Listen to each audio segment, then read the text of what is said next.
구약의 말씀 이사야 50장 4절을 먼저 봉독합니다. 주 하나님께서 나를 학자처럼 말할 수 있게 하셔서 지친 사람을 말로 격려할 수 있게 하신다. 아침마다 나를 깨우쳐 주신다. 내 귀를 깨우치시어 학자처럼 알아듣게 하신다. 이어서 신약의 말씀 야고보서 3장 1절입니다. 나의 형제자매 여러분, 여러분은 선생이 되려고 하는 사람이 많아서는 안 됩니다. 여러분이 아는 대로 가르치는 사람인 우리가 더 큰 심판을 받을 것입니다. 아멘. 이것은 하나님의 말씀입니다. 하나님, 우리의 귀를 열어 주님의 음성을 들으며 우리의 입을 열어 주께서 원하시는 것을 말하게 하옵소서. 주님으로부터 배우기에 힘쓰며 주님의 이끄심을 따라 살아가기 원합니다. 이 시간도 우리의 귀를 열어 주의 말씀을 들려 주옵소서. 예수님의 이름으로 기도드립니다. 아멘. 어느 날 아침에 아들이 어머니에게 떼를 쓰기 시작했습니다. 엄마, 나 학교 안 갈래요. 가기 싫어요. 대체 이유가 뭐니? 애들이 나랑은 안 놀고 자꾸 따돌린단 말이에요. 그러자 어머니가 한숨을 쉬며 타이르듯 말했습니다. 그래도 가야지. 내가 선생인데. 요즘 선생 노릇하기 참 힘든 시대입니다. 예전과는 너무도 달라진 교육 환경이 선생님들로 하여금 가치 판단에 혼란을 일으키게 하고 또 학생들을 어떤 방법으로 어디로 이끌어야 할지 갈피를 잡지 못하게 합니다. 그러자도 이렇게 선생 노릇하기 힘든 시대인데 야고보서 3장 1절은 선생이 되지 말라고 하여 우리를 더 낙담시킵니다. 이 말은 무슨 뜻일까요? 일단 문자적으로 선생이 되거나 남을 가르치지 말라는 뜻으로 받아들일 수 있습니다. 왜냐하면 실수가 없는 완벽한 사람은 없기 때문에 선생 노릇을 하다 보면 본문이 우려하는 부정적 결과에 이를 가능성이 많기 때문입니다. 그러나 성경에는 그와 반대되는 말씀도 있습니다. 예를 들어 골로새서 3장 16절은 온갖 지혜로 서로 가르치고 권고하라고 말합니다. 서로가 서로에게 선생이 되라는 것입니다. 또 로마서 12장 7절이나 고린도전서 12장 28절은 가르치는 일이 하나님께서 주신 특별한 은사임을 말하고 있습니다. 이 땅에서 선생님들이 담당하는 역할은 여전히 매우 큽니다. 또 정말 좋은 선생님을 만나는 것은 우리가 일생을 살아가면서 얻을 수 있는 가장 큰 복 가운데 하나일 것입니다. 따라서 야고보서의 말씀은 선생이라는 직업을 택하지 말라는 것이거나 아무에게 아무것도 가르치지 말라는 뜻이 아니라 선생의 자리에 앉기를 주의하라는 말로 읽을 수 있고 선생이 되려면 좋은 선생이 되라 하는 뜻으로 받아들일 수 있을 것입니다. 우리는 대부분 남을 가르치려 드는 사람을 싫어합니다. 다른 사람이 나를 가르치려 든다 이런 생각이 들 때는 많은 경우에 내가 그 사람을 선생으로 인정하지 않는데 그 사람이 나를 가르치려 할 때입니다. 즉 선생으로서 권위가 확립되지 않은 상태에서 다른 사람을 가르치려 할 때 그 사람이 나를 가르치려 든다 하고 생각하게 됩니다. 어떤 점에서 오늘날 선생 노릇하기가 갈수록 힘들어지는 이유는 선생의 권위가 갈수록 떨어져 가기 때문일 것입니다. 과거에는 그 사람이 선생이라는 자리에 있다는 그 사실만으로도 권위와 설득력이 인정되었습니다. 그러나 요즘 학생들은 그것만으로 그를 선생으로 받아들이려 하지 않습니다. 국가에 의해서 또는 학교 기관에 의해서 선생으로 인정받은 것만으로는 부족하고 학생들 자신이 생각하고 있는 그 기준에 의해서 선생으로 인정되어야만 학생들이 그를 선생으로 받아들입니다. 어떤 점에서 이것은 국가와 학교 자체가 권위를 잃었음을 보여주는 것이고 대한민국의 공교육이 길을 잃었음을 보여주는 것이 아닌가 하는 생각도 듭니다. 국가가 인정했다는 것만으로 학교가 인정했다는 것만으로 학생들이 선생을 선생으로 인정하려 들지 않기 때문입니다. 사실 이것은 학교뿐만 아니라 우리 사회의 모든 영역에서 일어나고 있는 현상이라 할 수 있겠는데 한편으로 그것은 권위 자체가 무너져버린 암담한 현실을 보여주는 것일 수도 있지만, 다른 한편으로는 이제 합리적인 권위가 아니라면 아무도 더 이상 권위로 인정하지 않는 시대에 우리가 이미 접어들었음을 보여주는 표지일 수도 있습니다. 이러한 시대에 선생의 자리를 회복하는 길은 아마도 선생의 선생됨을 이 시대가 받아들일 수 있는 방법으로 다시 바로 세우는 데 있을 것입니다. 선생이 선생으로 인정되지 않을 때 학생들이 선생이 나를 가르치려 든다고 기분 나빠하는 웃지 못할 상황이 계속될 것이기 때문입니다. 그런 현실에 비추어 볼 때 선생이 되지 말라는 야고보서의 말씀은 남을 가르치려 들지 말라는 뜻으로도 읽을 수 있을 것입니다. 내가 선생으로 인정하지 않는 사람이 나를 가르치려 들 때 기분이 나쁜 것처럼 하나님께서 나를 선생으로 인정하지 않았는데 내가 다른 사람을 가르치려 들 때 하나님은 내가 남을 가르치려 들고 있구나 하고 여기실 것입니다. 하나님께서 나를 선생으로 인정하지 않으셨는데 스스로 선생이기를 자처하지 말아라, 이런 뜻으로 읽을 수 있는 것입니다. 마태복음 23장 8절부터 10절에서 예수님은 이렇게 말씀하십니다. 그러나 너희는 랍비라는 호칭을 듣지 말아라. 너희의 선생은 한 분뿐이요 너희는 모두 형제 자매들이다. 또 너희는 땅에서 아무도 너희의 아버지라고 부르지 말아라. 너희의 아버지는 하늘에 계신 분 한 분뿐이시다. 또 너희는 지도자라는 호칭을 듣지 말아라. 너희의 지도자는 그리스도 한 분뿐이시다. 여기서 예수께서 우리에게 랍비라는 호칭을 듣지 말아라, 즉 선생이라고 불리지 말아라 하고 경고하시는 이유는 우리의 선생은 오직 한 분 하나님뿐이시기 때문입니다.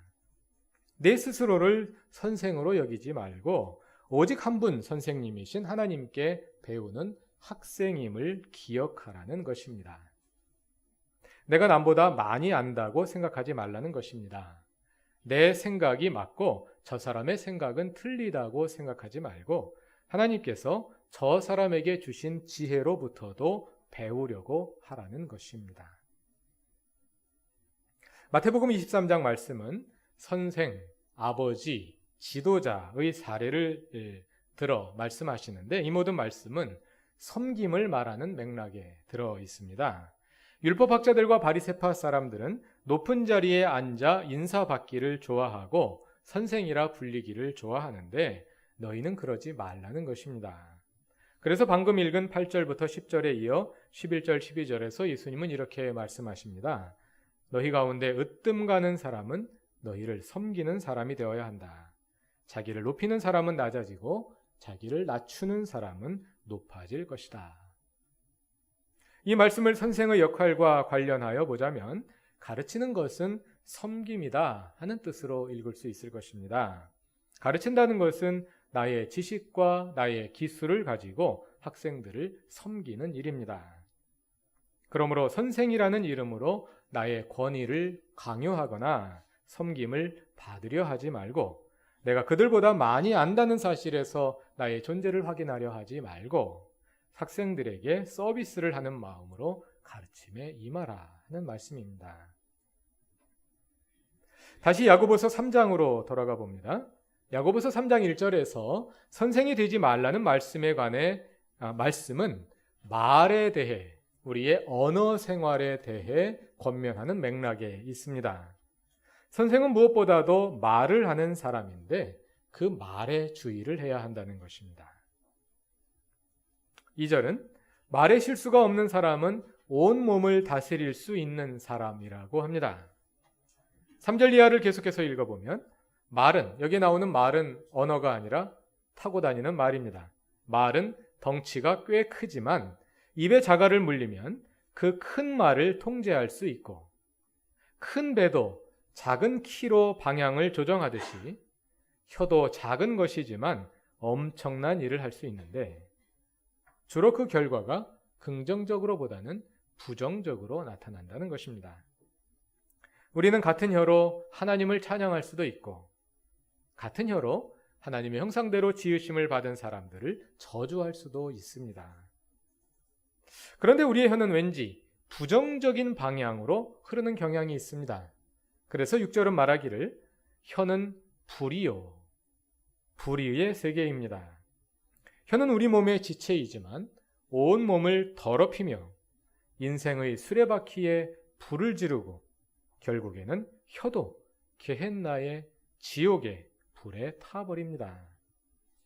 계속해서 7절, 8절은 이렇게 말합니다. 들짐승과 새와 기는 짐승과 바다의 생물들은 어떤 종류든지 모두 사람이 길들이고 있으며 길들여 놓았습니다. 그러나 사람의 혀를 길들일 수 있는 사람은 아무도 없습니다. 혀는 걷잡을 수 없는 악이며 죽음에 이르게 하는 독으로 가득 차 있습니다. 매우 비관적입니다. 야고보서 3장은 우리의 말에 대해, 우리의 언어에 대해 매우 비관적인 견해를 담고 있습니다. 이처럼 우리의 혀가 도무지 길들일 수 없는 것이고 필연적으로 우리를 죽음에 이르게 하는 것이라면 문자 그대로 아무도 선생이 되지 않는 것이 좋을 것입니다. 우리 교인들의 상당수가 지금 당장 직업을 바꾸는 것이 좋을 것입니다.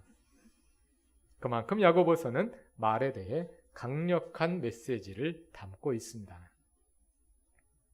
그러나 같은 말씀을 조금 낙관적인 방향으로 틀어서 보자면 선생 노릇을 잘하는 것의 핵심은 혀를 잘 통제하는 것에 있다고 할 수 있겠습니다. 꼭 해야 할 말을 하고 하지 말아야 할 말을 하지 않는 것입니다.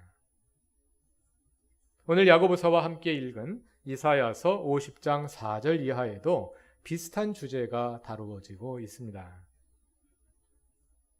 주 하나님께서 나를 학자처럼 말할 수 있게 하셔서 지친 사람을 말로 격려할 수 있게 하신다. 아침마다 나를 깨우쳐 주신다. 내 귀를 깨우치시어 학자처럼 알아듣게 하신다. 하나님께서 나를 학자처럼 말할 수 있게 하셨다. 여기서 학자로 번역된 히브리어는 한문에서 학자, 이 말과 비슷한 뜻입니다. 한문에서 학자, 학자는 배울 학자에 놈자자를 쓰지 않습니까? 배우는 사람이 학자이지요. 여기서 학자로 번역된 히브리어 리무딤은 배운 사람, 훈련된 사람이라는 뜻입니다. 원문대로 직역하면 하나님께서 예언자 이사야에게 학자들의 혀를 주셨다, 이렇게 되어 있습니다. 다른 말로 하자면 훈련된 혀, 방금 읽은 야고보서의 표현을 따르자면 길들여진 혀를 주셨다는 것입니다. 야고보서 3장은 아무도 혀를 길들일 수 없다, 이렇게 비관적인 측면에서 말을 하는데 예언자 이사야는 하나님께서 나에게 길들여진 혀를 주셨다, 학자의 혀를 주셨다, 이렇게 말하는 것입니다. 하나님께서 예언자 이사야에게 훈련된 혀, 학자의 혀를 주셔서 하나님의 말씀을 전하게 하십니다.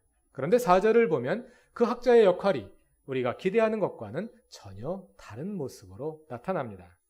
학자의 역할은 기술을 가르치고 이론을 가르치는 것이 아니라 하나님께서 학자의 혀를 주셔서 지친 사람을 말로 격려하게 하신다는 것입니다. 학자의 혀를 주셔서 지친 사람을 말로 격려하게 하신다. 이 말은 오늘날 학자들의, 오늘날 선생님의 할 일이 무엇인지를 가르쳐주는 말씀으로 들립니다. 오늘날의 학교는 지친 학생들로 가득 차 있는 것 같습니다. 중고등학교는 밤늦게까지 학원 공부하고 지친 학생들로 가득 차 있고 진학에 대한 희망을 잃고 낙담한 학생들로 가득 차 있습니다. 대학은 취직 걱정에 지친 학생들로 가득 차 있습니다. 학생들의 자존감이 땅에 떨어져 있습니다. 살다 보면 이름 있는 대학에 갈 수도 있고 이름 없는 대학에 갈 수도 있습니다. 이런 직업을 가질 수도 있고 저런 직업을 가질 수도 있습니다. 그러나 이 말은 매우 순진한 말이 되어버렸습니다. 그것이 어느 대학에 가는 것이 인생의 성공이고 인생의 실패인 것은 아니지만, 그러나 한국의 교육은 학생들에게 계속해서 그런 생각을 갖도록 강요합니다. 모든 학생들이 그런 생각을 가지고 있는 것은 아닙니다. 그래서 공부 안 합니다.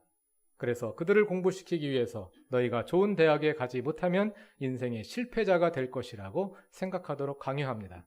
그래서 결국은 인생의 실패자로 만들어버립니다.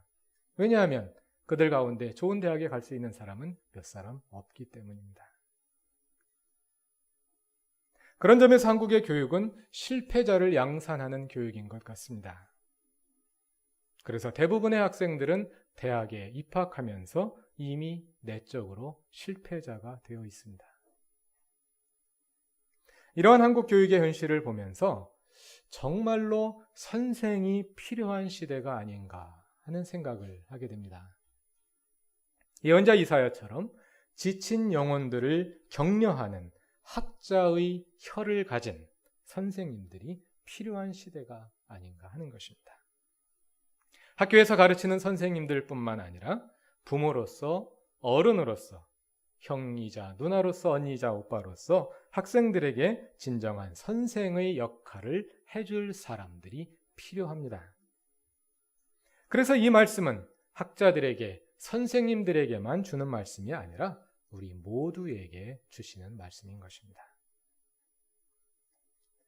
그런데 4절 이하를, 이사야 50장 4절 이하를 잘 읽어보면 재미있는 점을 한 가지 발견하게 됩니다. 4절을 다시 한번 읽어보겠습니다. 주 하나님께서 나를 학자처럼 말할 수 있게 하셔서 지친 사람을 말로 격려할 수 있게 하신다. 아침마다 나를 깨우쳐 주신다. 내 귀를 깨우치시어 학자처럼 알아듣게 하신다. 본문은 학자의 혀와 학자의 귀에 대해 말하고 있습니다. 전반부에서는 하나님께서 나에게 학자의 혀를 주셔서 지친 사람을 말로 격려하게 하신다. 그리고 후반부에서는 하나님께서 내게 학자의 귀를 주셔서 그 말씀을 알아듣게 하신다는 것입니다. 그리고 나서 이어지는 5절 이하의 말씀을 보면 모든 서술이 귀에 집중되어 있는 것을 볼 수가 있습니다. 학자의 모습을 서술하는데 그 학자를 특징 짓는 것은 혀가 아니라 귀라는 것입니다. 우리 얼굴을 보면 양쪽에 귀가 있고 가운데 입이 있는데 그 가운데 머리가 있습니다. 그렇죠? 그렇게 하나님이 만들어 놓으신 이유는 들은 것을 머리로 잘 걸러낸 후에 입으로 내보내라는 뜻이랍니다. 귀는 둘이기 때문에 이 사람 말도 듣고 저 사람 말도 듣고 폭넓게 정보를 수집한 후에 머리에서 잘 종합해서 한 입으로 말하라는 뜻이랍니다. 듣기는 대충 하고 이 말했다 저 말했다 하는 사람은 귀가 하나이고 입이 2개인 사람과 같습니다. 또 귀가 위에 있고 입이 아래에 있는 이유는 들은 것 중에 무게가 없는 건불 같은 것들은 다 날려버리고 무게가 있는 것들만 잘 걸러내려서 입으로 옮기라는 뜻입니다. 별 내용 없는 가벼운 말들을 듣는 대로 다 입으로 옮기는 사람은 귀가 아래에 있고 입이 위에 붙은 사람과 같습니다. 2주 전에 읽은 야고보서 1장 19절 말씀처럼 듣기는 빨리 하고 말하기는 더디하라 하는 말씀입니다. 오늘 설교의 여지는 말을 적게 하라는 것이기 때문에 설교를 빨리 마치려 합니다. 하나님께서 주시는 학자의 입으로 우리에게 맡겨주신 지친 영혼들을 격려하고 위로하며 또 학자의 귀를 열어 늘 하나님으로부터 듣고 배우기에 힘쓰는 우리 그루터기의 모든 교우들이 되시기 바랍니다. 다 같이 기도드리겠습니다. 우리의 귀와 입을 만드신 하나님, 두 귀를 활짝 펴서 항상 듣기에 힘쓰며 입을 열어 바른 말을 하기 원합니다. 우리의 귀와 입을 통해 주께서 주신 선생과 부모와 지도자의 사명을 감당하기 원합니다. 우리는 어리석어 그 반대로 가기를 잘하오니 하나님 항상 우리를 붙들어 주시며 학자의 귀와 학자의 입을 열어주셔서 주의 자녀답게 살게 하옵소서. 예수님의 이름으로 기도드립니다. 아멘.